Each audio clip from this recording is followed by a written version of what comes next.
الفراخ غليت واللحمة غليت ولا يهمنا، برضو مش هنشتريها لحد ما ترخص. وهنعمل احلى صينية بطاطس قرداحي من غير ولا فراخ ولا لحمة، وهتطلع احلى من اي مرة عملتوها قبل كده ان شاء الله. نقول بسم الله الرحمن الرحيم وندخل على الوصفة على طول. كل اللي هحتاجه كيلو بطاطس او على حسب عدد الافراد يعني. قطعت البطاطس شرايح كده متوسطة، مش تخينة قوي ومش رفيعة قوي.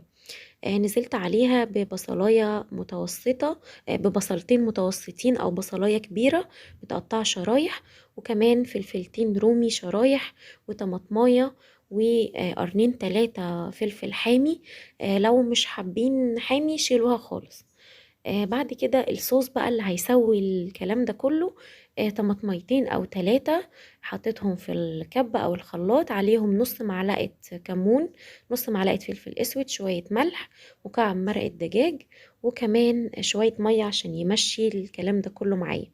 وما تنسوش تحطوا فصين 3 توم، بيدوا ريحة وطعم حكاية لصينية البطاطس.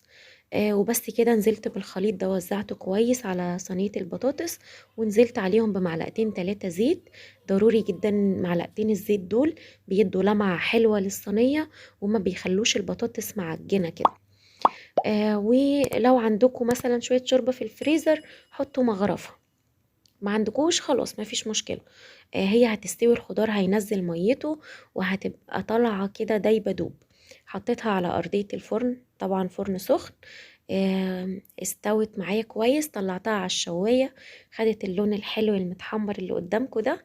وبس كده قدموها مع شوية رز بشعرية، او حابين تغمسوها بالعيش براحتكم يعني.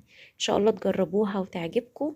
وما تنسوش تعملوا لايك وشير للوصفة عشان توصل لأكبر عدد من الناس. وكمان اعملوا اشتراك لقناتي على اليوتيوب إسراء غرس الدين.